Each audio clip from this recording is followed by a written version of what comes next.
Moro Campground is located in Orange County, California, the city of Laguna Beach, and it's between Los Angeles and San Diego on the coast. There are 60 campsites over on the left side of the map, and each row is tiered, so every single site has an unobstructed view of the ocean.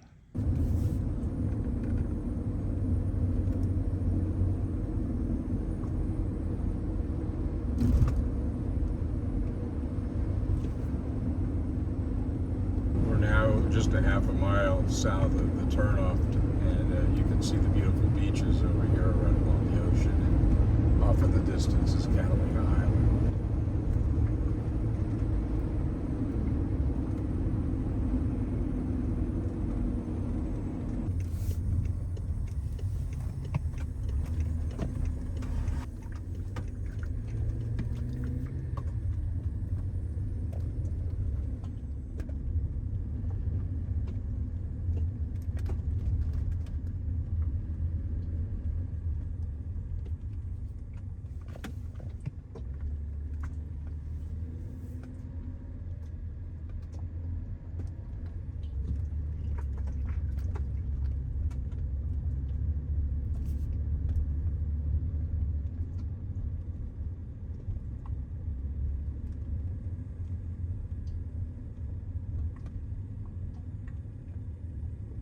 The campsites are single loaded.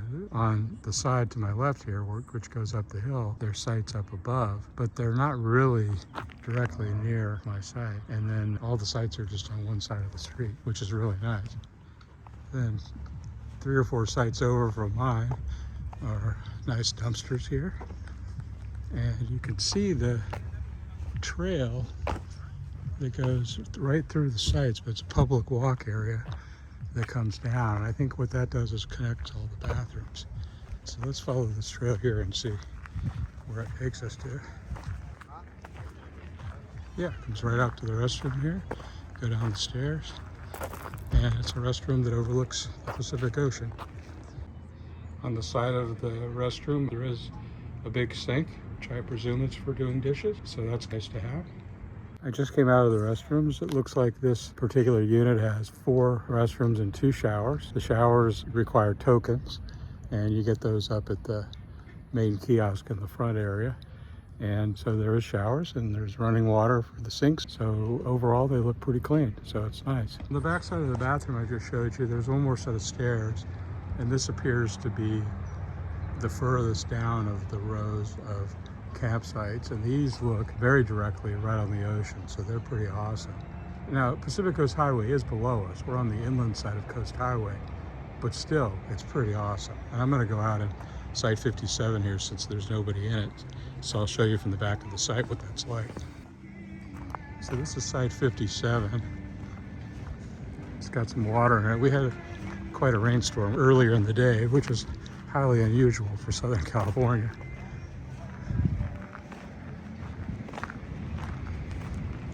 There's a trail that takes you around the outside of the campground. I think we're looking at it here.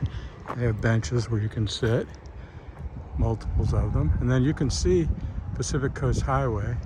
I'm looking toward the north, which takes you up to Corona del Mar and Newport Beach. Great shopping up that way. I think just a mile or so up the road on the right is an outdoor shopping area around Crystal Cove. And then further up you get into Corona del Mar and then Newport Beach. And then when we came in from the south, I came in from that road up there, and I was coming north from Laguna Beach. So this campground is situated right between 2 really nice areas for shopping and restaurants if you want to escape from this beautiful natural environment for a couple of hours. But it is beautiful here with all the ocean-type plants that are here, which are quite different from what you would see in inland locations. But you can't even see Pacific Coast Highway right underneath us here. It really looks like you're looking out over a bluff right onto the ocean. And of course, that's a $50 million view right there. The trail that goes down through the middle of the campground past each of the restrooms does go all the way down to that trail. So that's a shortcut if you're in one of the middle sites to get down to this little trail. Off in the distance over there is Catalina Island. You can take ferries. There's one that goes out of Dana Point to the south, and then about 45 minutes to an hour up north in the Long Beach area, I believe, is where you can also go out to go over to Catalina. And it's beautiful day trips if you're looking for something else after staying here at the campground.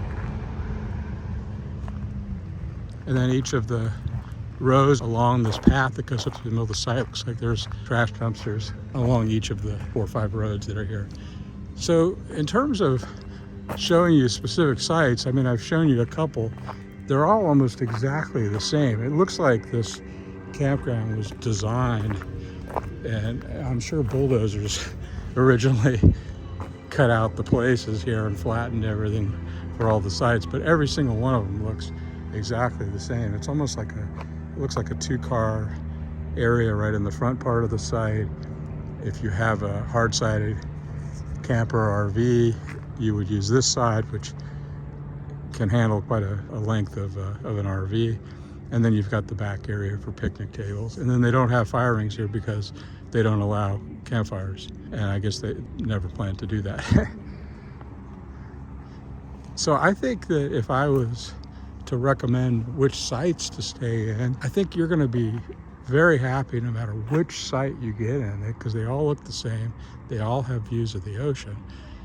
I would say that this front row here, which I'm looking at 57, 58, 59, so it's the row that has these on them, are the ones that are the closest to the ocean, probably have a little bit of a better view because they're closer to the ocean. But all of them, as you can see, when you go up to the next tier, you're looking right over the top of this row, so they're not really even in your way at all. And it's not obstructed, so everybody gets a nice ocean view. And I'll tell you, the temperatures here, because I live in this area, they're moderate year-round. Even in the wintertime, it rarely gets down below the 50s at night. Even in the summertime, it can get warm on some days, but not usually. There's always a nice ocean breeze that moderates that temperature. Here's a few of the rules for the campground. I do think you pay for extra cars. I think you're allowed to have one car vehicle and a trailer, which is included in your fee. The other thing I thought I would mention in terms of site selection, if you refer to the map for the campsite as you're making your choices, if you have the ability to pick from a broad selection, I would go to the sides of the bathroom areas for a couple of reasons. First, if your site is right up above a bathroom, you still have views of the ocean on either side, but the bathrooms, it looks like they do obstruct the middle of your view of the ocean. The other thing, I mentioned that there's a trail that goes down, connects the bathrooms, and there's stairs that go all the way down through the site. And those areas are going to get a lot of foot traffic there. So for a couple of reasons, I would suggest going to one side or the other from the bathrooms, at least a couple of sites over, to improve your view and to get away from all that foot traffic. On this row, there are probably 10 or 12 sites, and there's 4 of these potable water locations. So that's pretty awesome. This campground is definitely well designed. So I wanted to show, this is to the left around that corner is where you come into the area when you initially arrive.